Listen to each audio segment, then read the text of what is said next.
এমনও হতে পারে নির্বাচনের পরে যারা সরকার গঠন করবে ইন্টারন্যাশনাল আন্তর্জাতিক চাপে আওয়ামী লীগকে যে কোনো ফরম্যাটই হোক রাজনীতিতে সুযোগ দেবে এবং তারা আবার কামব্যাক করবে এবং আপনাদের পরিণতি হবে ফ্রিডম পার্টির মতো। সো চয়েস ইজ ইয়ার্স, কোন দিকে যাবেন, কি করবেন। আপনি একটা ঐক্যের সেন্টারে ছিলেন, বিএনপি, এনসিপি এবং জামাত কোন পার্টিকে ড্রাফট ফাইনাল কপিটা পর্যন্ত দেওয়া হয়নি। এইটা নিয়ে এখানে লুকোচুরি করাবে ভাই? এটি কি লুকোচুরির বিষয়? এখানে তো সবার দেখে মতামত দেওয়ার বিষয় ছিল। তাহলে এই বৈষম্য বিরোধী আন্দোলন থেকে জন্ম নেওয়া একটা সরকার কিভাবে বৈষম্য করছে?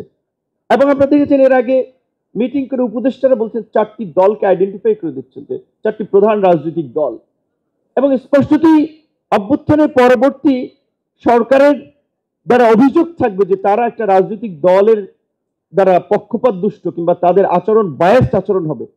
তাহলে তাদের দ্বারা আমরা কিভাবে একটা আনবায়াস রিফর্ম, বিচার কিংবা একটা নির্বাচন পাবো?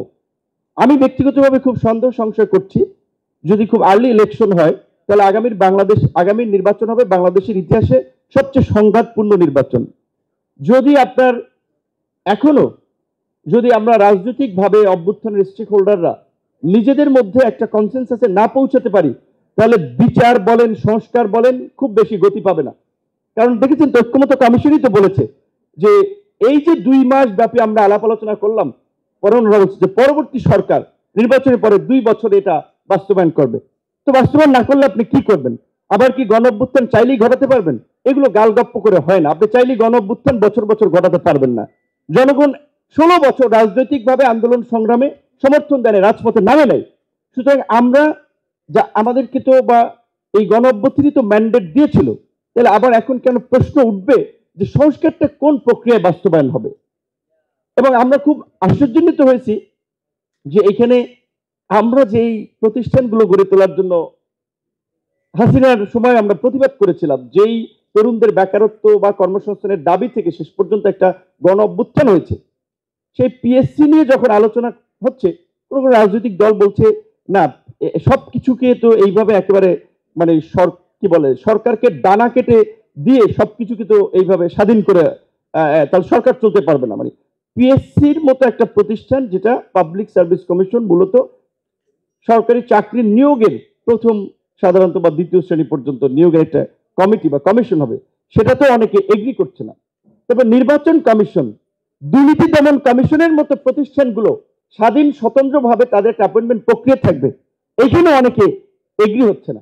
এবং একটা ইনক্লুসিভ পার্লামেন্ট করার জন্য আমরা বলছি যে প্রপোর্শনেট সিস্টেম ইলেকশন, ওকে ফুল প্রপোর্শনেট না করলে আপনি আসেন 50% প্রপোর্শনেট করেন, 50 এক্সিস্টিং সিস্টেমে করেন, ওইটা রাজি না। আর ঐক্যমত্য কমিশন ওইটা আলোচনার টেবিলে আনার সাহস করে নেই। তারপরে যে তারা ওই যে দুধের স্বাদ ঘোলে মেটানোর মতো, ধরেন আমরা প্রপোর্শনেট সিস্টেম চেয়েছিলাম, তারা ডাবল বাইক্যামেরাল পার্লামেন্ট করে আপার হাউসে তারা এই আপনার সংখ্যানুপাতিক হারে প্রতিনিধিত্ব নিশ্চিত করার একটা মোটামুটি কনসেনসাস পৌঁছানো গেছে। কিন্তু সেখানে মেজর পলিটিক্যাল পার্টি বলতে আমরা যাদেরকে বুঝি তারা এগ্রি না, কিন্তু নোট অফ ডিসেন্ট দিয়েছে, অর্থাৎ ক্ষমতায় গেলে তারা এটা করবে না। তাহলে এই সংস্কারের মানেটা কি হলো? অনেকগুলো প্রস্তাব, আমি তো ছিলাম, প্রস্তাব মোটামুটি ম্যাক্সিমাম প্রস্তাবই কিন্তু 2-4 জনের নোট অফ ডিসেন্ট আছে। তাহলে ঐক্যমত্য তৈরি হলো কিভাবে, এটা বাস্তবায়ন হবে কিভাবে? তো সেই জায়গা থেকে আমি আবারও বলবো যে আমি আপনাদের নিয়ে সমালোচনা করেছি, আপনাদের সম্পর্কে যেগুলো বাইরের মানুষ বলে সেরকম কিছু কথা আপনাদের সামনাসামনি এসে বলেছি। তারপরে আমি চাই আপনাদেরকে নিয়েই আমরা এই জন আকাঙ্ক্ষার একটা বাস্তব রূপ দিতে।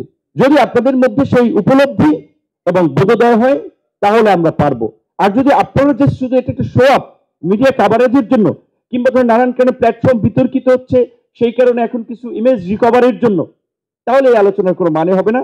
আর আমাদের যে যতই আমরা এই আলাপগুলো অনেকদিন ধরে করে থাকি না কেন, বিচার সংস্কার শেষ পর্যন্ত দেখবেন এমনও হতে পারে নির্বাচনের পরে যারা সরকার গঠন করবে ইন্টারন্যাশনাল আন্তর্জাতিক চাপে আওয়ামী লীগকে যে কোনো ফরম্যাটই হোক রাজনীতিতে সুযোগ দেবে এবং তারা আবার কামব্যাক করবে এবং আপনাদের পরিণতি হবে ফ্রিডম পার্টির মতো।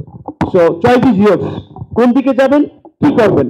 আপনি একটা ঐক্যের সেন্টারে ছিলেন, এখনো সুযোগ আছে। যদি সবাইকে নিয়ে সেই ঐক্য সুসংহত করতে পারেন তাহলে আগামীর বাংলাদেশে আমরা যেভাবে চাবো সেভাবে গড়ে উঠবে।